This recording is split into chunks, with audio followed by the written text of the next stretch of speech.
안녕하세요. 네, 지난 시간까지 저희가 데이터 시각화에 대해서 한번 살펴봤습니다. 그래서 매플롯리프부터 시작해서 다양한 그 이외의 다양한 시각화 라이브러리들도 한번 살펴보고 그리고 지도에 특화된 라이브러리인 폴리움까지 저희가 실습을 해봤습니다. 네, 이번 시간에는 저희가 지금까지 배웠던 내용들을 바탕으로 서울시의 유동인구 데이터를 직접 분석을 해보고 분석된 내용을 그래프나 혹은 지도에 시각화하는 실습을 해보도록 하겠습니다. 이를 위해서 이제 저희가 일단 서울시 유동인구라고 하는 데이터를 한번 이해하는 작업이 먼저 선행이 되어져야 할 것 같아요. 그래서 이번 시간에는 이제 주로 그런 내용들에 대해서 한번 소개를 드릴 건데요.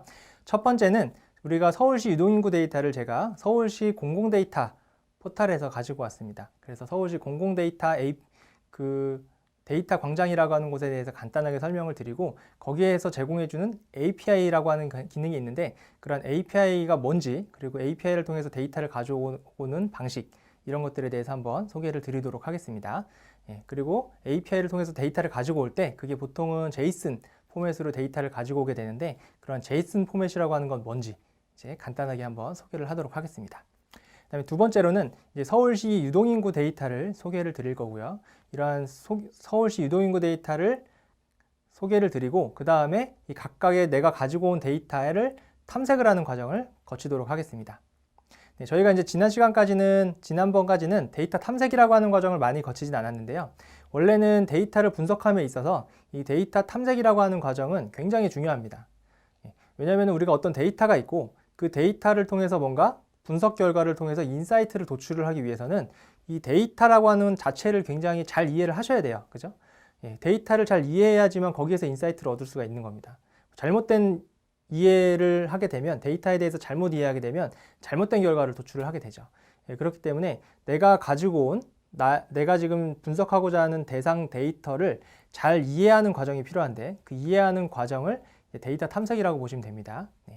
그래서 이런 데이터 탐색을 통해서 실제 이 데이터가 어떤 식으로 이루어져 있고 어떻게 데이터가 수집이 되었었는지에 대한 정보들을 우리가 하나하나 좀 살펴보도록 시간을 가질 예정입니다.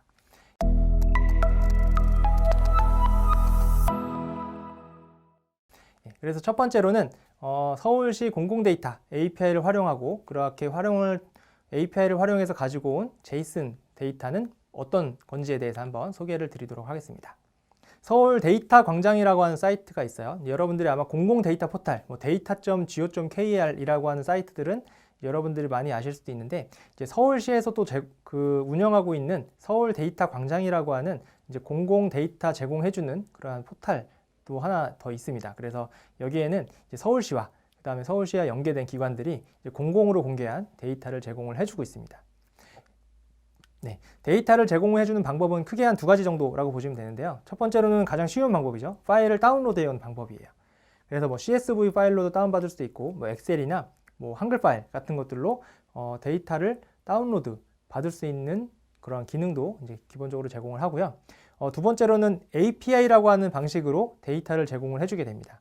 이 API라고 하는 거는 어플리케이션 프로그래밍 인터페이스의 약자예요. 그래서 앞에 글자를 따서 API라고 표현을 하는데 이거는 이제 어떤 프로그래밍을 통해서 데이터를 가지고 오는 거예요. 파일 다운로드는 우리의 소스 코드 안에 파일을 다운로드 받는 행위는 하지 않잖아요. 그냥 파일 다운로드 받는 거는 내가 그냥 어딘가에서 파일 다운로드 받아서 파일 다운로드된 파일을 어딘가에 위치시켜 놓고 그 파일을 읽어오는 것부터 이제 코딩이 시작이 되는데 이 API라고 하는 걸 통해서 사용을 하게 되면 그 프로그램 자체 내에 어떤 외부에 있는 어떤 저장소에서 데이터를 실시간으로 가지고 올 수가 있습니다. 프로그래밍을 통해서 데이터를 가지고 올 수가 있다고 생각을 하시면 될 것 같고요. 그래서 데이터를 실시간으로 다운로드 받을 수 있는 게 장점이라고 볼 수가 있습니다. 그렇기 때문에 변경이 잦은 데이터, 뭔가 변경이 잦은 데이터의 경우에는 파일을 다운로드해서 우리가 나의 로컬 PC에 저장해 놓는 것보다는 API를 활용하는 게 훨씬 더 유용하겠죠. 그렇죠? 예를 들어서 여러분들이 뭔가 주식 데이터를 이제 매일매일 업데이트를 하고 싶어요. 매일매일 업데이트 하고 싶으면 그거를 파일로 다운로드 받는다고 생각을 해보면 여러분들이 데이터를 제공해주는 그 사이트에 가서 매일매일 다운로드를 받으셔야 될 거예요. 그죠? 오늘 거 다운로드 받고 내일 거는 또 내일 가서 다운로드 받아서 업데이트 해야 되고 이러한 번거로운 작업들이 이제 필요하게 되는데 API라고 하는 걸 사용하게 되면 API를 오늘 호출하면은 오늘까지에 해당하는 주식 데이터를 가지고 올 수 있고요. 내일 똑같은 그 프로그램 코드를 동작시키면 내일 업데이트된 데이터를 그대로 가지고 올 수가 있습니다. 그래서 뭐 프로그램의 변경이나 별도의 작업 없이 이제 실시간으로 변경된 데이터들을 이제 바로바로 API를 통해서 받아볼 수가 있기 때문에 이제 이렇게 변경이 잦은, 업데이트가 잦은 데이터의 경우에는 파일을 다운로드 받는 것보다는 API를 사용을 하시면 여러분들이 훨씬 손쉽게 사용을 하실 수가 있습니다. 예, 물론 파일 다운로드 받는 것보다는 이제 프로그램 작업이 조금 필요하긴 하겠죠. 네. 예, 그래서 API를 제공해 주는 거는 이제 사실은 서울 데이터 포탈뿐만 아니라 뭐 공공 데이터 포탈이나 혹은 뭐 네이버나 카카오, 뭐 구글, 뭐 다양한 그런 IT 업계에서도 업체들에서도 API 형태로 데이터들을 제공해 주는 업체들이 굉장히 많이 있습니다. 예, 그래서 API를 사용하는 방법은 각각의 내가 어떤 데이터를 어느 회사에서 가지고 올 거냐에 따라서 조금씩 다르긴 합니다. 예, 다르다는 거는 좀 미리 알아두시면 좋을 것 같고요. 여기에서는 제가 서울 데이터 포탈, 서울 데이터 광장에서 API를 사용하는 방법에 대해서 한번 간단하게 예시로 설명을 드리도록 하겠습니다. 예. 오픈 API라고 하는 거는 그냥 API는 아까 설명을 드렸고, 오픈이라고 하는 거는 이제 오픈돼 있다는 거죠. 누구나 사용할 수 있다라고 하는 의미고요. 근데 이제 누구나 사용할 수 있긴 하지만 절차를 보시면 첫 번째 열린 데이터 광장에 접속하고, 두 번째는 이 오픈 API 인증키라고 하는 걸 신청을 하셔야 돼요. 인증키. 예. 인증키라고 하는 걸 신청을 하시면 이제 우리가 로그인을 해서 이제 인증키를 신청하면 이제 서울시 데이터 포탈 그 웹사이트에서 우리에게 나만의 인증키, 나만의 아이디 같은 인증키를 부여를 해주게 됩니다. 그럼 인증키를 받으면 그 인증키를 가지고 우리가 API를 구현을 해야, API를 호출을 해야지만 이제 실제로 원하는 데이터를 가지고 올 수가 있습니다. 그래서 이제 이러한 보통은 이제 서울 데이터 광장뿐만 아니라 아까 말씀드린 뭐 네이버, 카카오, 뭐 공공 데이터 포탈 뭐 이런 것처럼 API를 기반으로 뭔가 데이터를 가지고 오실 때에는 그 각각의 회사들, 내가 사용하고자 하는 그 데이터를 제공해주는 그 회사들의 각각의 인증키를 신청을 하셔야 될 거예요. 인증키를 기반으로 보통은 API가 동작을 하게 됩니다. 그래서 인증키를 신청하고 그 다음에 그 제공받은 인증키를 기반으로 이제 API를 여러분들이 작성하시면 그 API를 통해서 데이터를 실시간으로 가지고 올 수가 있습니다. 가지고 오면 그 다음에는 그 데이터를 가지고 어플리케이션 제작하고 뭐 어플리케이션을 뭐 구글 스토어나 이런 것들에 뭐 등록을 할 수가 있겠죠. 네, 그래서 우리가 이런 그 단계를 거쳐서 오픈 API를 사용할 수가 있고요. 그럼 이제 저희가 이제 간단하게 한번 실습을 해볼 건데요. 오픈 API를 인증키를 신청하고 이제 제공받는 거는 이제 실습에서는 다루지 않고 여러분들이 직접 이제 서울 데이터 광장에 이제 회원가입을 하셔서 로그인을 하셔서 인증키 신청 버튼을 누르셔서 인증키를 발급받으신 다음에 그 인증키를 이제 하시면 될 것 같고, 인증키를 우리가 API를 호출할 때 어떻게 사용하는지에 대해서는 제가 한번 실습을 해보도록 하겠습니다.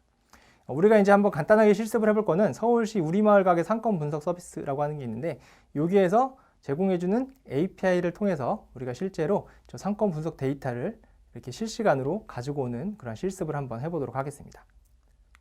네, 보통은 이제 그런 사이트에 들어가면 그 API를 사용하는 방식들이 이제 뭐 아까 말씀드린 대로 회사마다 다르고 데이터마다 다르기 때문에 그러한 것들을 어떻게 호출하면 하면 여러분들이 데이터를 가지고 올 수 있는지에 대해서 상세하게 설명이 되어져 있습니다. 그래서 이제 그러한 설명들을 기반으로 여러분들이 작성을 하시면 될 것 같고요. 요거는 그 사이트에 해당하는 내용들이고, 예. 그러면 이제 우리가 이러한 그 상권 분석 데이터를 실제로 API를 통해서 데이터를 가지고 오는 실습을 한번 해보고, 가지고 온 API를 통해서 가지고 온 데이터는 보통은 XML이나 JSON이라고 하는 파일 포맷으로 이루어져 있는데, 그 중에서 JSON이라고 하는 파일 포맷을 요즘엔 더 많이 사용하고 있기 때문에 그 JSON이라고 하는 파일 포맷에 대해서도 간단하게 소개하면서 실습을 해보도록 하겠습니다. 네, 그러면 직접 오픈 API를 활용해서 데이터 가져오는 실습을 한번 해보도록 하겠습니다. 가장 먼저 필요한 데이터 라이브러리들을 일단 임포트를 하고요. 오픈 API를 활용해서 데이터 가져오기인데요. 저희가 말씀드렸던 대로 서울 열린 데이터 광장 서울.data.go.kr에서 일단 데이터를 하나 가져와 보도록 하겠습니다. 일단 유동인구 데이터를 하나 가져와 보도록 하겠습니다. 유동인구를 검색을 해서 두 번째 해당하는 데이터를 가지고 와 보려고 하는데요. 여기에 이제 뭐 이 사이트만의 특징이긴 하지만 여기에서 보시면 어떤 형태로 데이터를 제공해 주는지를 이렇게 표시를 해놓은 게 있습니다. 뭐 예를 들어서 첫 번째 행정동별 서울 생활인구는 시트로 바로 볼 수도 있고 오픈 API를 활용해서 데이터를 가져올 수도 있고 파일로도 가져올 수 있고 이 상권 분석은 시트랑 파일은 제공 안 하고 오픈 API만 제공하고 뭐 이런 것들에 대한 내용들이 있습니다. 그래서 오픈 API를 제공을 해주는 두 번째 상권 분석 데이터를 가지고 한번 읽어와 보도록 한번 해보도록 하겠습니다. 그럼 이제 관련된 데이터의 정보들이 있고 데이터를 시트 형태로 미리 볼 수 있게 이렇게 해주게 됩니다. 여기에 내려받기를 누르시게 되면 이제 데이터를 내려받을 수가 있고요. 데이터가 많다 보니까 뭔가 어떤 값으로 정렬해 가지고 데이터를 내려받기 할 수 있는 걸 확인을 해볼 수가 있습니다. 근데 이제 우리가 해볼 거는 요 오픈 API를 활용해 볼 거니까 이 오픈 API를 탭을 한번 눌러 보시면 이와 같이 이 데이터를 가지고 오기 위해서 API를 사용하기 위한 설명들이 쭉 나오게 됩니다. 그래서 샘플 URL이 있고요. 요청 인자, 출력값이 있습니다. 요청 인자는 내가 데이터를 원할 때 전체 데이터를 다 원할 수도 있고 특정 조건을 만족하는 데이터만 원할 수도 있는데 뭐 그런 것들에 대한 규칙을 정해서 전달해 주면 되는 겁니다. 그래서 그게 이제 요청 인자가 되겠고 여기에 보시면 샘플 URL이 있습니다. 이 샘플 URL. 얘를 클릭해서 보시면 이제 실제로 URL이 호출이 된 거고요. 호출된 URL이 대한 결과가 이렇게 나오는 것을 확인을 해볼 수가 있습니다. 그래서 요 데이터가, 요 링크가 실제로 API의 주소값이 되고요. 요 URL을 통해서 우리가 실제로 데이터를 읽어올 수가 있습니다. 간단하게 해보도록 하겠습니다. 네. 일단 API를 호출하기 위해서는 뭐 여러 가지 방식이 있는데 리퀘스트로 간단하게 해보도록 하겠습니다. 리퀘스트의 get이라고 하는 함수에 URL을 이렇게 전달해 주게 되면 이 전달된 URL에 대해서 지금 우리가 이 URL에서 데이터 받은 이 확인된 데이터 있죠? 이게 실제로 데이터를 가지고 오게 됩니다. 그 가지고 온 데이터를 제가 리스폰스라고 하는 곳에 저장을 하겠습니다. 그러면 이 리스폰스라고 하는 객체가 이렇게 200이라고 하는데 200은 이제 정상적으로 잘 가져갔다라고 하는 얘기고요. 여기에 텍스트를 한번 출력을 해보시면 이와 같이 아까 웹브라우저에서 봤던 복잡한 구문의 결과값이 여기에 아웃풋 형태로 데이터를 가지고 온 것을 볼 수가 있습니다. 여기에는 우리가 아까 표로 봤던 데이터들이 어떤 특정 이 XML이라고 하는 규칙에 의해서 데이터가 정리되어져 있는 겁니다. 그래서 이제 그런 데이터들이 있는 건데 실제로 보통은 우리가 데이터를 가지고 올 때 이제 XML 형태는 요즘에 많이 안 쓰고 JSON이라고 하는 더 심플한 방식을 더 많이 사용을 합니다. 그래서 JSON 형태로 데이터를 가지고 오려고 하는데요. 가지고 오려면 요 똑같이 했던 요 데이터를 긁어서 여기 중간에 있는 XML 있죠? 요 XML을 JSON으로 변경을 해주도록 하겠습니다. 그 다음에 다시 실행하고 response.txt를 보시면 이렇게 아까랑은 결과가 조금 다르죠? 형태가 다른 걸 확인을 해볼 수가 있고 이게 이제 JSON이라고 하는 포맷 형태로 가지고 온 겁니다. 실제로 이제 API URL에 대해서 간단하게 설명을 드리면 이 URL에 대한 규칙 자체는 제공하는 API를 제공하는 업체마다 다 다르기 때문에 다 일일이 그 교양 문서를 살펴봐야 되지만 여기 기준으로 설명을 드리면 이제 openAPI.서울.go.kr 8088까지가 실제 이제 경로인 거고요.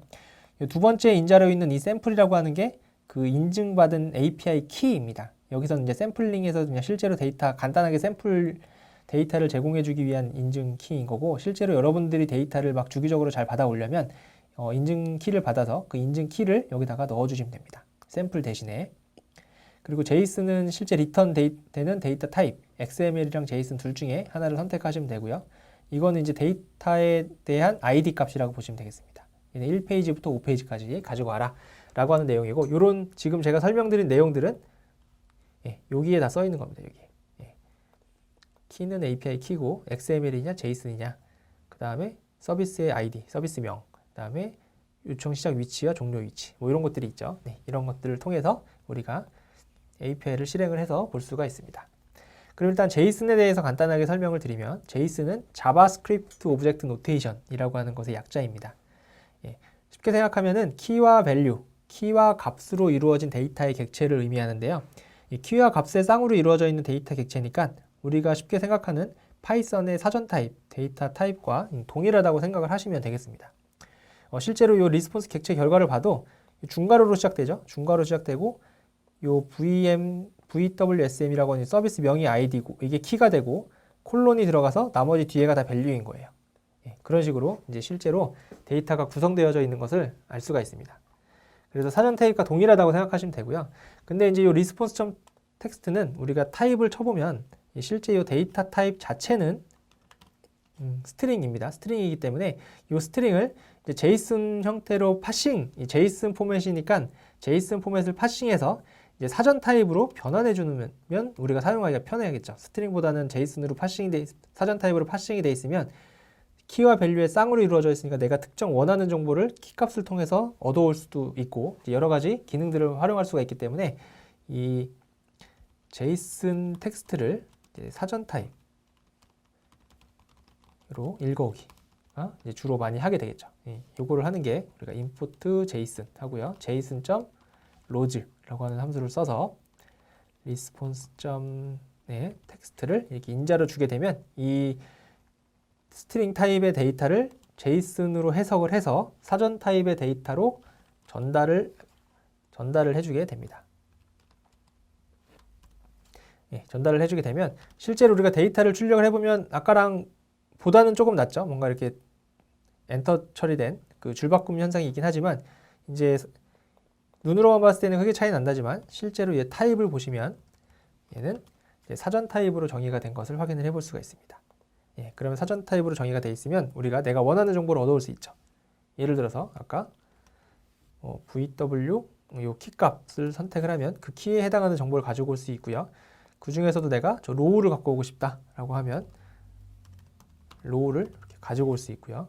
로우에서도 나는 요 골목상 예를 들어서 요 골목상권이라고 하는 요 정보를 접근하고 싶으면 얘는 리스트로 지금 전달되어져 있으니까 처음에 리스트의 첫 번째 거를 선택을 해서 여기에 cd, nm 이런 값으로 가지고 오면 이렇게 특정 값을 지정해서 가지고 올 수도 있겠죠. 이런 식으로 색인이 가능하겠습니다. 사전 타입이기 때문에 가능한 거고요. 근데 지금 보시는 바와 같이 굉장히 복잡하죠.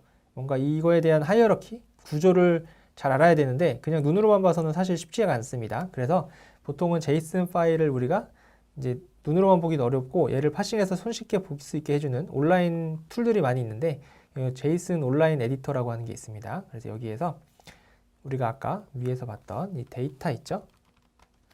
이 데이터. 이 사전 타입의 이 데이터를 이렇게 긁어서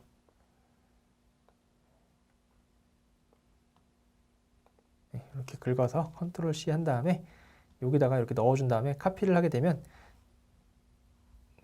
제가 데이터를 잘못 읽어 왔나 보네요.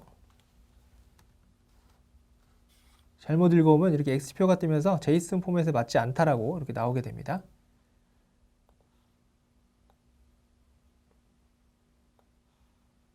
다시 한번 제가 긁어와 보겠습니다. 제가 텍스트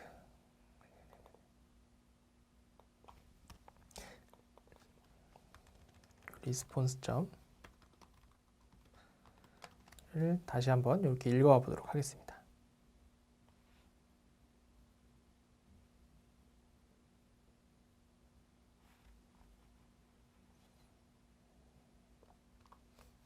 컨트롤 C 해서 여기다가 이렇게 컨트롤 V 한 다음에 카피를 하게 되면 여기에 코드가 아니라 트리로 이렇게 선택을 하시게 되면 이런 식으로 하이어러키 된 구조를 이렇게 쉽게 볼 수가 있습니다. 이렇게. 그러면 이제 구조를 한눈에 보기가 편하겠죠. 그래서 이렇게 JSON 에디터 온라인을 활용하시면 JSON의 데이터 구조를 파악하시는데 많은 도움이 되겠습니다. 여기까지 간단하게 저희가 서울시 데이터 포털에서 제공해주는 API를 활용을 해서 가지고 온 JSON을 우리가 한번 살펴보고 JSON에 대한 개념에 대해서도 간단하게 소개해드렸습니다.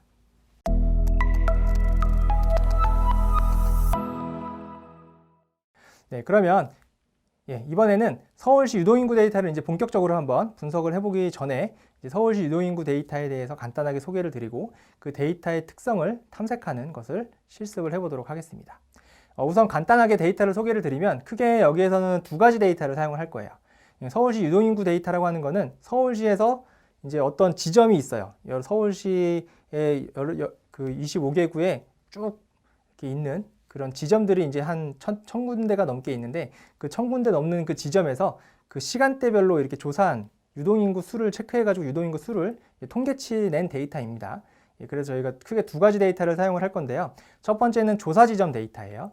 조사 지점 데이터는 어떤 조사 지점 코드, 유니크한 그 코드 값과 그 조사 지점의 이름, 그다음에 주소, 뭐 구나 동, 번지수, 뭐 도로명, 뭐 이런 것들에 대한 주소, 그다음에 그 지점에 대한 특징, 뭐 예를 들어서 그 지점에 버스 차로가 있었냐 없었냐, 혹은 너비가 얼마나 됐느냐, 장애물이 있었냐 없었냐, 뭐 전봇대가 있었냐 없었냐, 뭐 이런 것들에 대한 그러한 그 지점에 대한 특징들에 대한 정보도 담고 있고요. 그 다음에 위치 정보도 가지고 있습니다. 그래서 X좌표, Y좌표 값으로 각각 위치 정보를 가지고 있습니다. 그게 이제 그런 게 조사 지점이라고 하는 데이터이고요.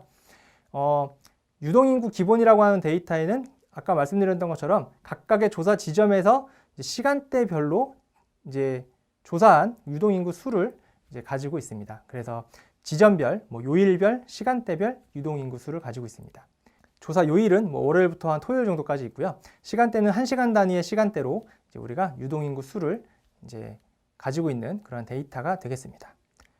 그러면 이러한 두 가지 데이터를 가지고 실제로 한번 우리가 데이터를 어떤 파일에서 읽어와서 저희가 파일에서 읽어와서 그 가지고 온 파일들을 한번 탐색을 해서 데이터의 특징과 특성을 그런 이해하는 실습을 한번 해보도록 하겠습니다. 네, 그러면 이번에는 서울시 유동인구 데이터를 기반으로 실제 한번 실전 분석을 한번 해보도록 하겠습니다. 일단 앞서 설명드린 서울시 유동인구 데이터를 일단 읽어오는 구문을 미리 작성된 구문을 한번 보시겠습니다. 그래서 유동인구와 로케이션, 조사 지점 정보를 각각 가지고 온 것을 볼 수가 있고요. 유동인구 데이터 같은 경우에는 이와 같이 이렇게 각각의 유동인구 조사 아이디와 지점 코드, 조사 구분, 조사 요일, 시간대, 유동인구 수, 연도 정보 이렇게 가지고 있고요. 두 개의 시트를 가지고 있습니다. 근데 저희는 첫 번째 시트만 데이터를 읽어왔어요. 두 번째 시트 같은 경우에는 조사 지점 코드랑 이름이 같이 매핑된 정보를 가지고 있는데 이 정보는 사실 굳이 읽어올 필요가 없는 게 두 번째 이 조사 지점 정보에는 더 상세한 정보들을 가지고 있기 때문이죠. 보시면 코드와 조사 지점명뿐만 아니라 그 이외에 다양한 국코드, 동코드부터 시작해서 관련된 특징과 X좌표, Y좌표까지 가지고 있고 여기에서는 총 5개의 시트를 가지고 있는데요. 두 번째 시트, 세 번째, 네 번째, 다섯 번째가 있는데 이 국코드와 동코드, 국코드와 동코드는 국코드와 동코드의 이름이 각각 매핑되는 정보이기 때문에 이 정보도 필요하기 때문에 일단은 여기에서는 데이터를 다 가지고 왔습니다. 다 가지고 왔고요. 지금 여기 보시는 바와 같이 두 개의 파일 모두 여기 첫 번째 줄, 두 번째 줄, 그 다음에 세 번째 줄이 컬럼명, 네 번째 줄이 영문 컬럼명이니까 첫 번째, 두 번째, 네 번째 이 세 개의 컬럼은 세 개의 로우는 데이터에서 읽지 말라고 해서 스킵 로우즈를 각각 첫 번째 줄, 두 번째 줄, 네 번째 줄을 이제 일단 스킵을 했습니다. 스킵을 해서 데이터를 가지고 왔고요. 이 조사 지점 정보 같은 경우에는 모든 시트를 다 가지고 왔죠. 시트 네임을 논이라고 해서 다 가지고 와서 이 각각을 조사 첫 번째 시트 정보와 구 정보와 동 정보랑 집계국 코드를 각각 이렇게 데이터로 변수로 저장을 해놨습니다. 이렇게 데이터를 가지고 왔고요. 갖고 온 데이터를 잠깐 볼까요? 유동인구 점 헤드 우리가 주로 사용할 건 유동인구 데이터 이렇게 있고요. 그 다음에 두 번째 데이터는 조사 지점 우리가 주로 사용할 게 조사 지점이죠.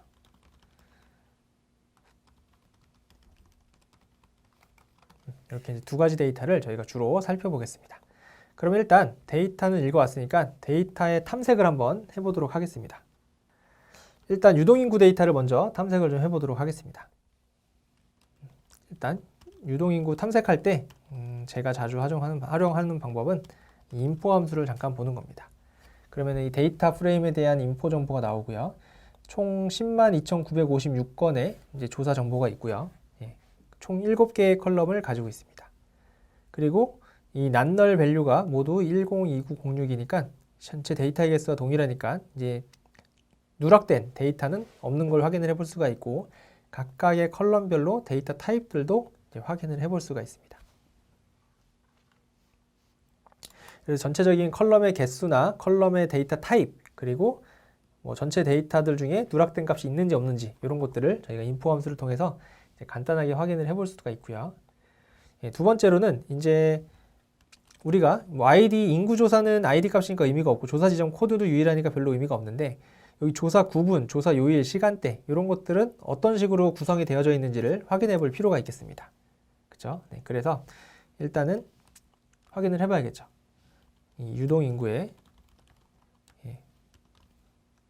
여기에 조사 구분, 이 조사 구분이라고 하는 애가 이렇게 데이터가 있는데 이 데이터가 어떤 데이터가 있는지를 보려면 일단은 유니크 함수를 쓰시면 이 유니크한 값만 나오죠.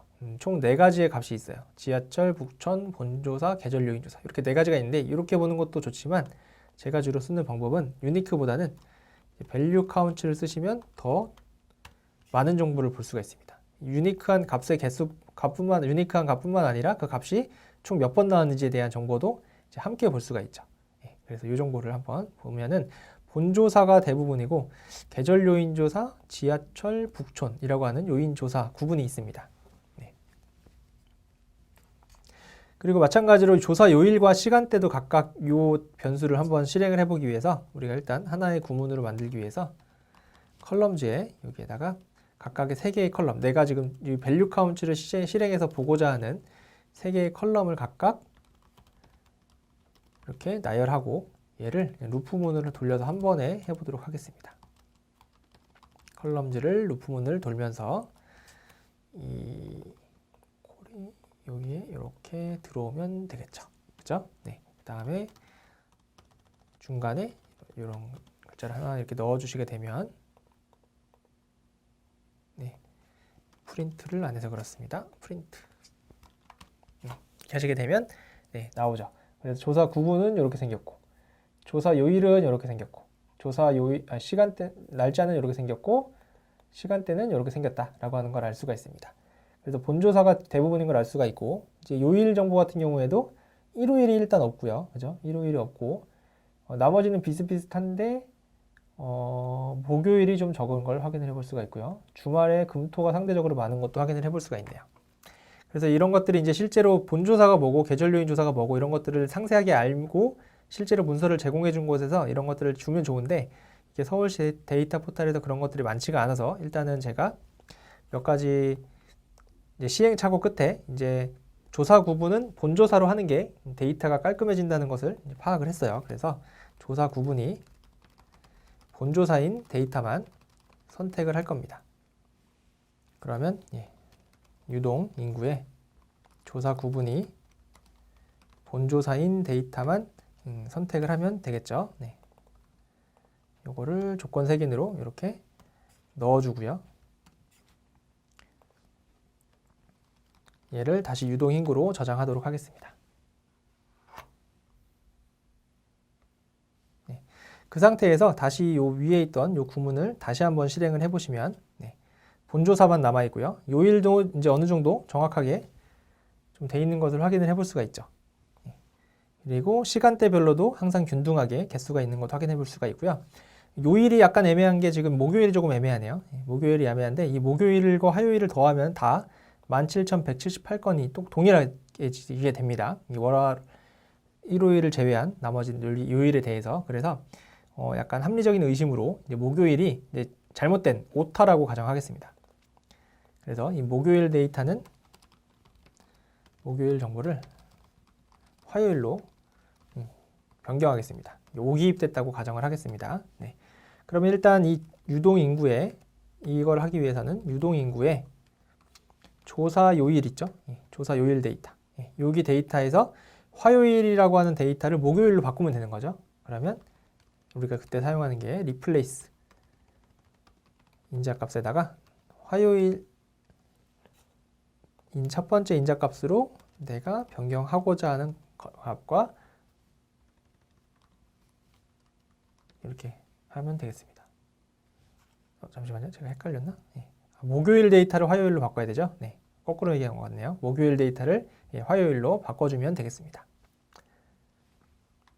이렇게 하면 목요일 데이터를 화요일로 바꾸게 되고요. 이 데이터를 그대로 다시 유동인구의 조사 요일로 할당을 하도록 하겠습니다. 그 다음에 다시 요거를 실행을 해보시면 이와 같이 이제 화요일 데이터는 없고 월, 화, 수, 금, 토 데이터가 균등하게 데이터가 있고요. 조사 요일 시간대도 균등하게 되어 있는 것을 확인을 해볼 수가 있습니다. 그럼 이제 어느 정도 꽤 정제가 된 것을 알 수가 있고요. 그 다음에는 유동 인구의 조사 지점 개수를 한번 확인을 해볼까요? 그러면 유동 인구의 조사 지점 코드값, 이 코드값을 보면 되죠. 이 코드값을 보면 되는데 얘를 그냥 카운트를 세면은 이게 개수가 중복 카운트가 되니까 개수를 하기 위해서는 유니크 함수를 실행해 보면 이제 유니크 한 값만 나오게 되고 얘의 랭스를 보면 실제 조사 지점의 개수를 알 수 있게 되겠죠. 조사 지점 개수를 보면 1227개인 것을 확인을 해볼 수가 있습니다. 그럼 이제 조사 지점 개수는 알았는데 조사 지점별로 실제 조사가 어떤 지점에서는 100번 하고 어떤 지점에서는 한 번만 하고 이러면 안 되잖아요. 그래서 이제 조사 지점별로 조사 횟수를 이제 확인을 한번 해보도록 하겠습니다. 그러면 유동인구의 조사 지점 코드의 밸류 카운트를 한번 해볼까요? 이렇게 하면 각각의 이 조사 지점 코드가 몇 번씩 조사가 됐는지에 대한 정보가 나오는 거죠. 70번씩 조사 지점이 이루어졌고 얘를 다시 한번 카운트를 해보면 이 1227개의 모든 지점이 모두 70개의 값을 가지고 있는 것을 알 수가 있습니다. 그러니까 즉 그 조사 지점 1227개의 조사 지점 코드에 대해서 총 70번의 조사가 이루어졌어요. 이 70번의 기준은 이게 시간대가 14가지가 있고 요일이 5가지가 있죠. 월, 화,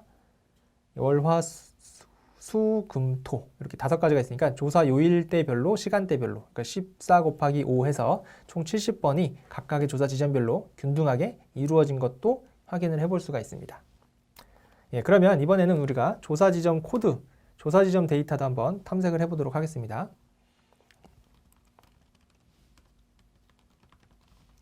조사 지점도 간단하게 한번 보면 조사 지점 인포 함수를 보면 이렇게 쭉 볼 수가 있고요. 얘는 1500개의 데이터가 있는데 뭔가 중간중간에 이제 누락된 데이터가 있는 것들을 확인을 해볼 수가 있습니다. 그래서 일단 우리가 조사 지점도 본조사만 선택을 할 거고요. 위와 동일하게 하기 위해서 본조사만 선택을 하겠습니다. 그럼 조사 지점의 조사 구분이 본조사인 것만 선택을 해서 지정을 하도록 하겠습니다. 이렇게 지정을 하면 되고요. 얘를 조사 지점에 다시 재할당하겠습니다. 조사 지점에 조사 구분에 밸류 카운트를 해보면 이제 본조사만 1227개 위와 동일한 개수로 있는 것을 확인을 해볼 수가 있습니다. 그러면 다시 조사 지점의 인포 함수를 다시 한번 보면 1227개로 줄어 있는 걸 볼 수가 있고요. 여기에 보시면 우리가 이제 여기서 사용할 거는 보통 조사 지점 명이랑 XY 좌표나 구코드 같은 걸 사용할 건데 이 구코드도 지금 널 밸류가 있죠. 15개의 누락된 값이 있고요. XY도 1217개니까 한 10개 정도가 누락된 것을 알 수가 있습니다. 그래서 일단 구코드가 누락된 거. 우리는 나중에 이제 구별로 뭔가 집계할 것도 있기 때문에 이 구코드가 누락된 데이터는 제거하도록 하겠습니다. 그러면 조사 지점에서 조사 지점의 구코드가 널인 데이터만 선택을 하면 되겠죠. 이렇게 선택을 하면 이제 조사 지점이 구코드가 있는 애들만 선택이 될 겁니다. 그래서 얘를 다시 조사 지점으로 저장을 하고요. 다시 인포 함수를 볼까요? 인포 함수를 보면 1212개로 다시 줄어 있는 것을 확인을 해볼 수가 있습니다.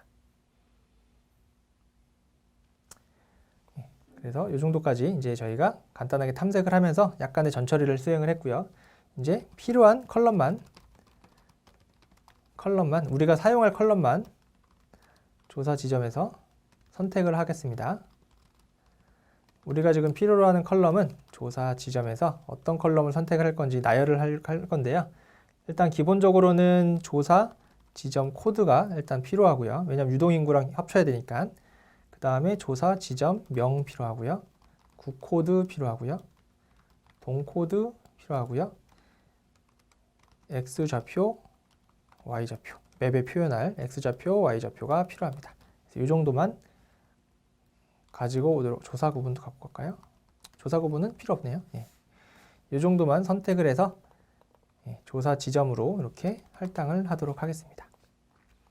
그럼 이 두 가지 데이터를 합쳐서 원래는 유동인구 데이터에는 이렇게 데이터만 있는데 여기에 뭔가 조사 지점 명과 그 조사 지점 명에 해당하는 구 정보와 동 정보, 그다음에 위치 정보 것들을 이제 하나로 이제 합쳐서 한번 보도록 하겠습니다.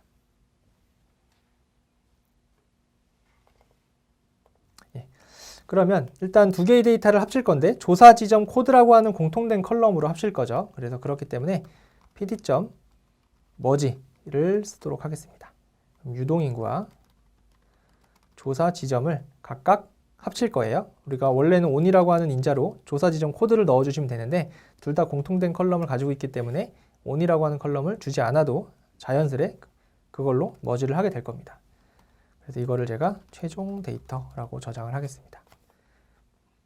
그럼 최종 데이터에는 유동인구 데이터 뒤에 지금 각각의 조사 지점에 해당하는 지점명부터 해서 위치 정보까지 이렇게 추가된 것을 확인을 해볼 수가 있습니다. 그리고 여기에서 우리가 또 추가할 거는 구코드랑 동코드는 이제 코드명이니까 우리가 이해하기 어려우니까 구명과 동명을 추가하면 되겠죠. 구명과 동명을 추가하는 거는 이 최종 데이터에서 마찬가지로 이 구코드와 동코드 정보가 있는 구코드와 동코드와 구명과 동명을 가지고 있는 정보가 있었죠. 그래서 데이터와 합치면 되겠습니다. 최종 데이터와 구코드 컬럼, 구코드 데이터에서 우리가 여기서 사용할 구코드와 구명 이렇게 두 개를 머지를 해서 수행을 하면 되겠고요. 이 수행된 결과를 제가 다시 최종 데이터에 할당을 하도록 하겠습니다. 이렇게 해서 최종 데이터를 다시 보면 맨 뒤에 이제 구명이 추가가 된 걸 확인을 해볼 수가 있고요. 마찬가지로 이 데이터를 그대로 다시 해서 이번에는 동코드 정보, 동코드 정보에서 이 동코드와 동명 이렇게 두 개를 가지고 오게 되면 맨 뒤에 동 이름도 추가가 된 것을 확인을 해볼 수가 있습니다. 이번 시간에는 서울시 공공데이터 포털인 서울열린데이터 광장을 통해서 데이터 API를 활용하는 방법과 제이슨에 대해 알아보았습니다. 그리고 서울시 유동인구 데이터를 소개하고 탐색해 보았습니다. 수고하셨습니다.